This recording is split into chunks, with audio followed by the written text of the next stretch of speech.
Hi, this is Laurie from To The Trade for Interior Design Community, and I have someone that I am so excited for you to meet, Lee Hershberg. We met a year ago. It feels like forever. I think feel like I've known you forever, and I'm so excited to talk to you today because Design Edge, oh my God, like I have shivers just thinking about what it is going to do for interior designers. But first, Lee, introduce yourself and tell us a little bit about your background. Well, Lori, thanks so much for that exuberance and that passion. It's met. You've met your equal, and I'm so grateful that a year ago we were introduced. And I am Lee Hershberg, the founder of Design Edge. We are an invite only, exclusive to the design trade event that travels around the country 2 times a year to different regions to meet the designers where they are. And so you're equal on the opposite side, which is had the fortune of knowing these manufacturers for, gosh, it seems like over 20 years now.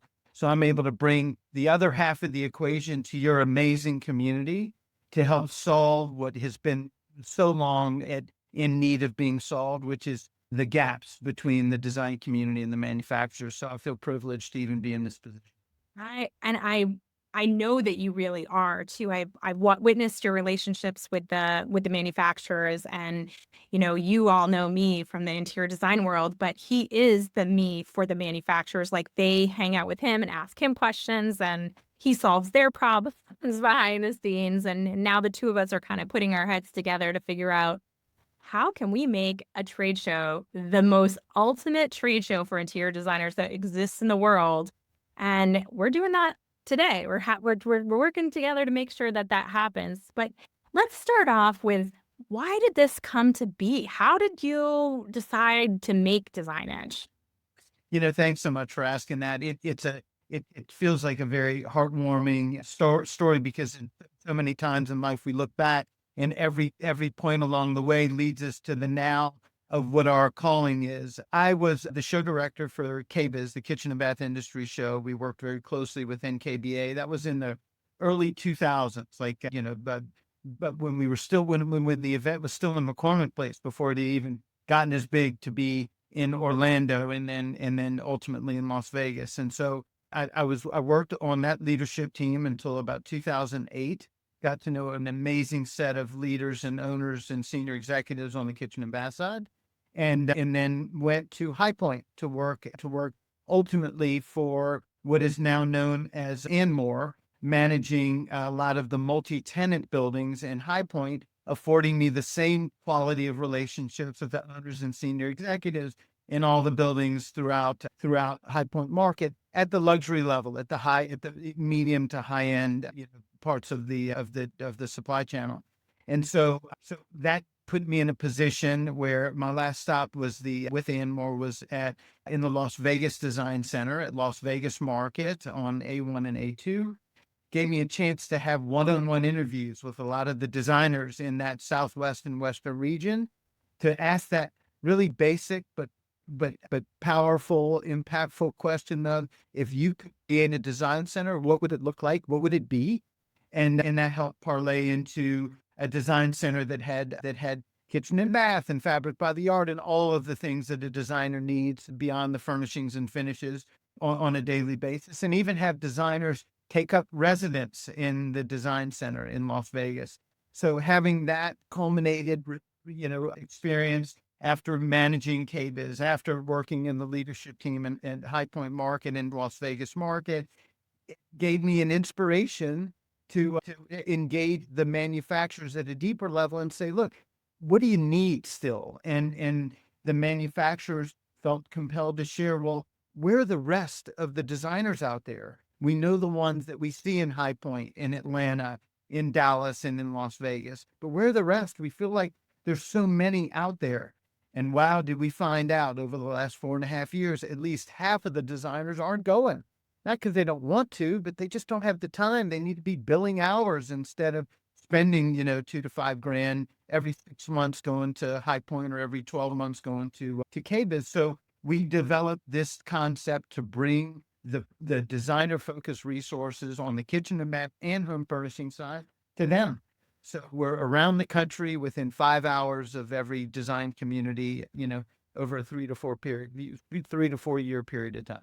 I love it. And it really does have that energy. When you walk into a design edge, you feel like it's manageable. I can get through this area. I can actually make real relationships. I can talk to people, and I'm not going to leave it so overwhelmed that I'm in this paralysis area where I'm not going to I have analysis paralysis and I'm not going to get anything done because I just got an inflood of information that I just can't process all of it. And I love moments like that because if you can build in, strong relationships and really strong takeaways, those are the moments when I think that's when action can happen. That's when things can really make change happen for interior designers.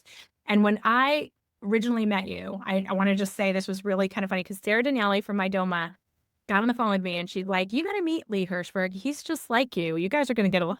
And we had a call that was, I think, 2 hours. Yeah, we planned an hour, and it was two. Yes. Yes. And so I immediately got off, and we have a small private Facebook group. And those guys have been in the business for many, many years. And so I just went on there and I said, "What if a trade show did pretty much everything we discussed? You had the best information about contracts and hot business process and, the best education. And then you also got to talk to senior leadership of brands and have real conversation about what is working, what isn't working, and how you can do better together and how could they could structure what they're doing to better serve you as a designer.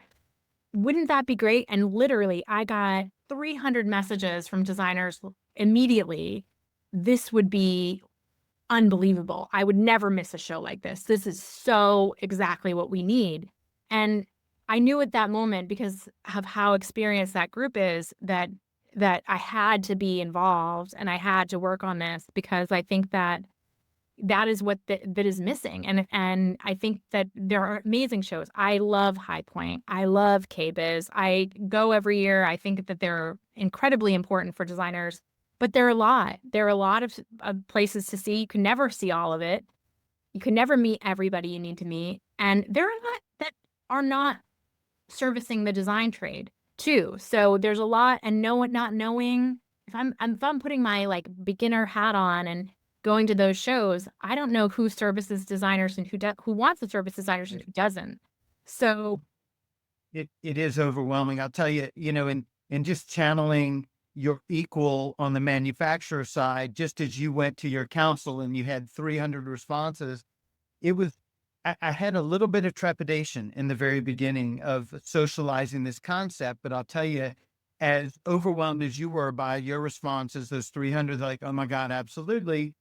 The manufacturers, just, being your equal on the other side, they've got 2 Atlantas, 2 Dallases, 2 High Points, 2 Vegases, and a KBIS. And my presumption and a little bit of trepidation was, we don't need one more show. But I'll tell you, Laurie, when I socialized the concept out in the vein of this would be invite only exclusive to the design trade to find the rest. And then also for the designers that do make it to KBIS, do make it to High Point, but don't get a chance to engage the owner and senior executive, here is that opportunity, not just for the owner and senior designer, but for the junior and associate level designers, because we're in their backyard. And as you said earlier, this is manageable and digestible. You can do it in 5 to 6 hours of the 2 days of the event. We had all the manufacturers. Absolutely, we need this because we're certain that if we can bring the power of what we are now 80 brands, to be in the backyard of these amazing design communities, we are certain as our community of manufacturers that they will come. And we put on our clothes the same way those designers do every day. We just don't get a chance to meet them face to face. So we're going to load up, fly to the region just to engage designers because their business is that important to us. And the people behind the business, understanding where the gaps are in what they need on a firm by firm basis, will help us be our best selves as manufacturers. So it was as equally humbling, kind of excitable reality to know that just like your 300 designers were like, absolutely got to do that. The manufacturers were as vehemently excited and like audaciously, we've got to do this, and we're on board, even though they've got all the shows out there that they already have to. I know, and it is overwhelming. It's overwhelming, I'm sure, for the manufacturers to have that many shows to support, and I think that adding another show on is very difficult. But like you said, there are a portion of designers who maybe don't make it to any of these shows because maybe they're moms or maybe they're doing design and they think they've got everything all organized and what they in the product lines that they want to make. But I'm telling you, you can talk. I've talked to designers so many times. I can put a group of 10 designers together for 1 hour, and the takeaways from that hour are always mind blowing because I didn't know you could make money on that. And I didn't know that was a little bit less expensive. And I didn't know I could make more money on that. And what that boils down to is a better, more productive, more viable business. And I love one of the things that I think we both got along so well is that we both are service oriented people. We want the best for the communities that we provide. And we put that out there. Right. So, I think that that was one of the things that I liked most about you from day one is that you really get to know those manufacturers. You've been over their house for dinner and you have hung out with them and you are on like know their wives and kids and the personal struggles that they're going on behind the scenes. And so, and I know that from many designers. So, I mean, to treat it with the heart that you treat it with is really remarkable. And I honestly think when you do better. So if you Oh, know there's the no question. backstory, I mean, when you know someone really, what their struggles are and what they're dealing with and why their business needs to charge the way it needs to charge. And I really think one of the impactful things I think Design Edge has is that dialogue. And although they can go there for 5 or 6 hours, I would encourage every interior designer of any show that you might find the print small, to not, to dedicate those 2 days, get your hotel room, park your butt there, because these are people that you're going to be able to talk to that you could do real business with and have real long-term relationships with by having strategy sessions and learning. Don't pass by the booth looking at a few products and then think that that's it. With those owners and senior leaders there, this is the time to talk about what you like about their design trade program, what you don't like, what do you think could be better, how you think that they could service you as a designer better. What do you think is missing from this relationship? I'm so glad you said that, Laurie.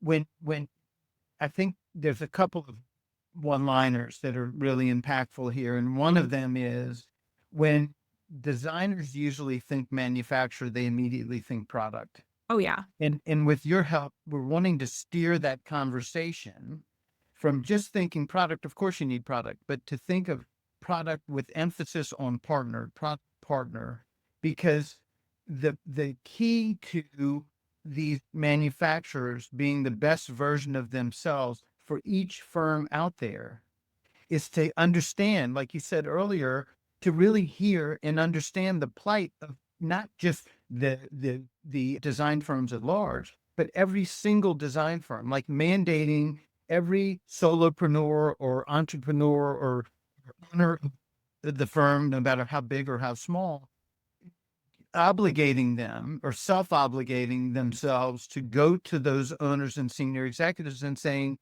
vulnerably, this is who I am. This is my firm. These are the number of years I've been in business. And these are the projects that I have. And here are the challenges that I've experienced along the way, either ordering from you directly or ordering from your category. Right. What do you have in place from a designer support standpoint to give me the peace of mind that you have my back in all of these gaps that I've experienced either with you or with your category, so that when I know that I'm going to a homeowner advocating, selling, representing your brand manufacturer, that it's not going to be my reputation that is at stake, the design firm reputation is always at stake, but that it's not going to be vulnerable to being diminished by taking a chance with that brand. because one of the biggest gaps that you and I've talked about a number of times is that with that homeowner, if there's a service failure with that designer, the manufacturer might not even hear about it.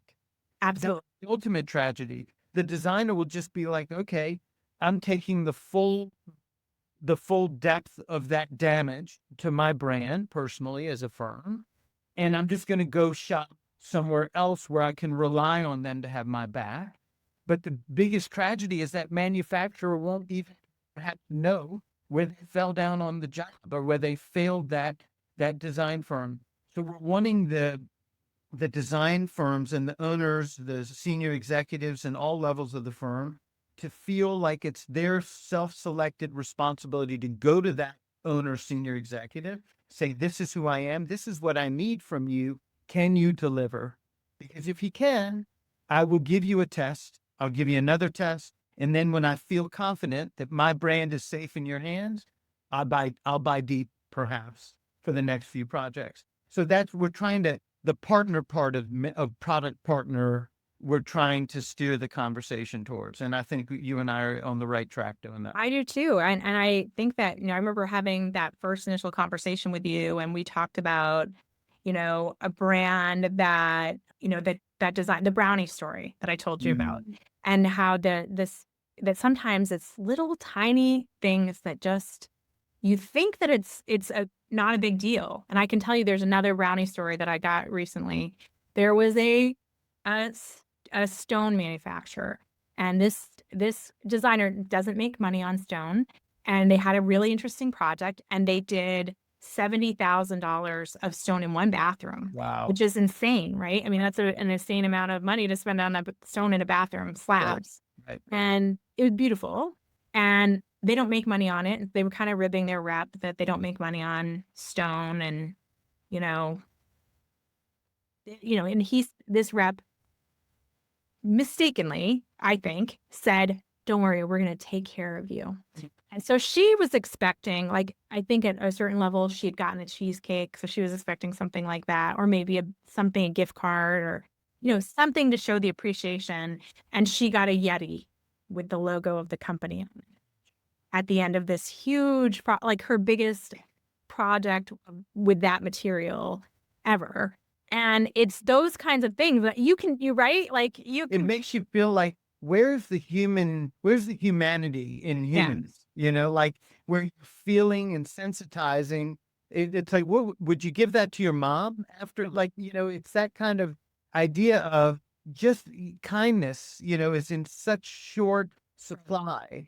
Right. What does it take to go a little bit further and help that individual that you would not have had access to that homeowner and that home feel that much more valued? Is it really that hard to go a little bit further to make sure somebody feels acknowledged and valued, even to the point where you're like, instead of thinking about, forget about the Yeti or the cheesecake or the brown, how about ask that firm, that individual, that human that is running that firm, what they value? Yeah. Do they like massages? Do they like, do they go to the stretch? Do they get stretched? Do they get, like, what do they value as a human? What do they need? Is it yoga classes? Well, I know this particular designer takes all of her team out after an install day for pedicures. That's like her ritual. How hard would You know what I mean? ask that question? Yeah. And to God forbid, give them all pedicure. Like, this is on us this time. It's fascinating and tragic at the same time. Well, it's these little things that I think where it's not being fully acknowledged always, that designer is the unpaid sales force for some of these brands. Amen. And there's nothing we want more than that relationship to be better. And almost it would have been a better scenario had that rep said, "You know what? I really thank you so much. I wish we had a program that could help you. And I could give you something, but I can't. But I really do appreciate it. And I'm going to come in and I'm going to take a bunch of pictures. And if you need me to record something, I'll do it." I mean, if the rep can. That acknowledges the Yeah. shit instead of, oh, I get it. Here's the Yeti. Here's the Yeti, or, wink, wink, I'm going to get you something great. And then it's like, she was like, Alice, Louis Vuitton bag or something. Right. Because like it's those little mistakes And I can tell you that's another example of the owner and senior level manager would never hear that that happened behind closed doors. And maybe that designer is gonna supply that, work with that brand, stone brand again. Maybe they won't. Maybe the next time they'll be like, There's somebody out there. it kind of like left me feeling a little unsupported. I felt like a little bit of a slap in the face with that one. So with someone else.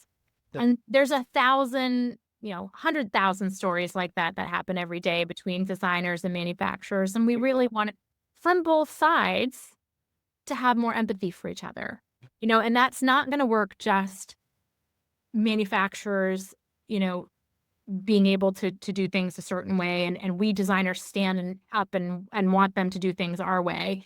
It's also we need to do, maybe I know there are designers out there that maybe don't ship things directly to the client and don't have proper receiver and don't properly go through it, and the client wants to return something, and shipping is tremendously expensive.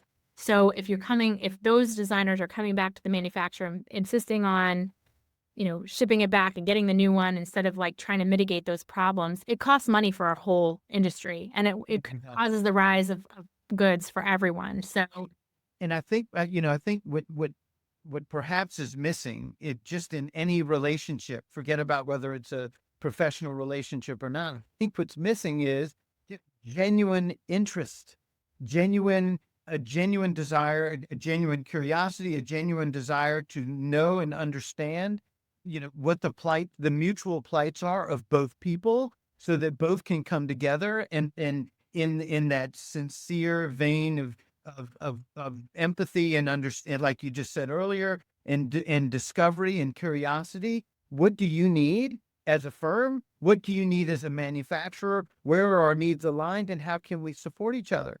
It starts off that way, and the manufacturers that will win are the ones that have the stamina to maintain, to establish disruptively in a positive way, and maintain that curiosity and investment of energy in the firms, and then check in on a regular basis, make sure that they're delivering, and are there if there's a service opportunity or service failure. I mean, it's just, I just see it so very clearly as our mantle of responsibility, mine and yours, is making sure the manufacturers know that their job is to, in neon flashing lights, have these firms know we have your back. right. Yeah. As it's defined individually, firm to firm. And the only way they can know that is if the firm, either leader, owner, or senior designer, or the entire firm, shares what they need. And Right. that is it. So it's a mutual responsibility. And it's not going to be, this isn't a magic pill that's going to fix every designer manufacturer problem, across the board, but it's the step in the right direction where, to me, it boils down the brands that are coming to your show are brands that are specifically interested in designers. So Amen. number one, Yeah. that is a fact. Yes. And then on top of it, so these are the brands that are here to listen. They're sending senior leadership that typically do not get to meet with designers at major shows. Good point. Yes. They're listening, their ears are open, and we're trying to make sure by having you on and talking to designers all the time about Design Edge, to make sure that time is valuable, so that they are dedicating the time to come is great, but it's only so good as you, the designer listening, to show up and have your questions and ask and tell them the truth and be willing to say the thing, not just, oh, that's a beautiful chair, and oh, it's nice meeting you, and this is great, and have a glass of wine and whatever. But beyond that, to have the real conversation of, I really don't like the way the website's laid out. I think that, the pictures are a little too small and they look a little too blurry, and I've had trouble with with that when I send it to a client to get approval or whatever that might be. I would want you to come. If there's one task I could ask you to do before you come to Design Edge, just go to the websites, go of these brands, go and do a little bit of research, and then come prepared to ask a few questions, and to also tell these brands what you love about how your favorite rep works with you, what kind of marketing materials you like to get, how do you want to be received? How do you want the calls to go through? Or do you work from your home and you'd prefer a rep not stop by? Do you want to just have access to an online concierge phone number? how do you want to work with them better? And you may not win all those battles. They might not have the ability to provide everything we want on our wish list, but I can guarantee that we will be in a better spot globally as an interior design industry in 1 year if we're at least having those conversations. And I really believe it. Laurie, I couldn't re-emphasize, underscore, highlight, bold with that statement. It's two fundamental notions. One is we have to teach people how to treat us. And that's one kind of thought. And if you're not setting, if you're not sharing what you need, then there's no way that your needs can be fulfilled or served. And after we teach people how to treat us, that the best of us, it's like it's our responsibility to make sure that people know what we need. And if we're not able to fulfill that, if we're not able to give it to share with them what we need, then it's like it ends up implicating us that can be part of the solution here, but we've got to be able to share what we need as a firm, and that will give that manufacturer an opportunity to solve individually, not just for the whole design community, but individually for your specific firm. So share what you need, and then and ask for what you deserve, and you'll be perhaps surprised that the manufacturers are going to show up beyond, because that's the whole reason that they're at Design Edge in the first place, is to engage firms from small to large. Yeah, I've witnessed it. I witnessed real relationships being built at Design Edge. I've witnessed real relationships being repaired. We had an event that we did last market where we put on a little meeting with some of the brands, and the designers could say what they liked, what they didn't like, and what they would like to see change in brands. And I remember a designer saying one of the brands she didn't feel was designer friendly. I brought her over.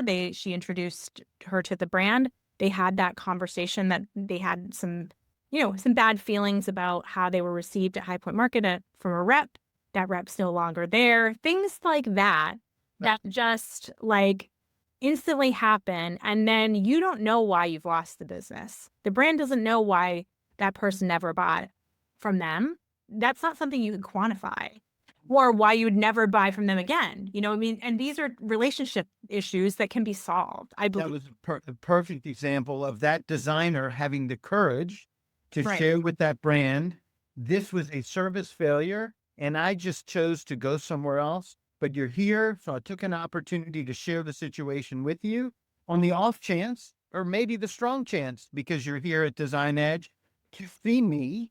Maybe there's an opportunity here that we just had a miss, and I'm willing to reset. And the man gives the manufacturer an opportunity to say, I would like to hit that reset button with you and have another shot. Right. That's a perfect example of both risking, taking an opportunity to say, this is what I need, this is what didn't go right, and here we are with an opportunity to renew and reset. Yes. Yeah. And I think there are two very important, new programs that you're running here. So the show in itself has the trade brands have booths, small little booths that Yes. you can go through, and you can meet the owners and senior leadership. Then you have a maker stage, and then you have an education session stage. And those have different kinds of content. The maker stage has sometimes content from the manufacturers. So it could be interesting information about their brand, strong storytelling, things you're going to want to participate in because it's going to make you a better salesperson. It's going to make you understand products a lot better. And I really encourage you to participate in the maker stage. And I encourage you, the conference side, which IDC is helping with, we have some product talks and profit talks that are so important, because I know so many of you are interested in, we're going to have an attorney there who will be able to talk contracts with some of you. We're going to have some luxury designers that are going to teach you how to level up and get more money. And those high ticket clients, we're going to have the toolbox of different products that you can offer in your design practice to make more money. So a lot of it is featured around and boils down to profit. But one of the interesting things we're also doing is meeting with the manufacturers. And this is not something all the designers are going to participate in. But I love that you even care on this micro level of bringing information that the designers have, because you're meeting so many designers and learning their side of this quandary, how to give that information to the designer. And we're going to talk about from marketing materials, like we hate those big catalogs of, being sent to us from major retailers, which goes right in the trash, versus all the way down to the product sitting in the client's home now, and it's been there for a few years. How is that all being serviced by the manufacturer and by the designer? And where can we together do better? Statistically, when we look at those numbers, I just believe there's so much more business that designers and brands, to the trade brands, can get from this whole market.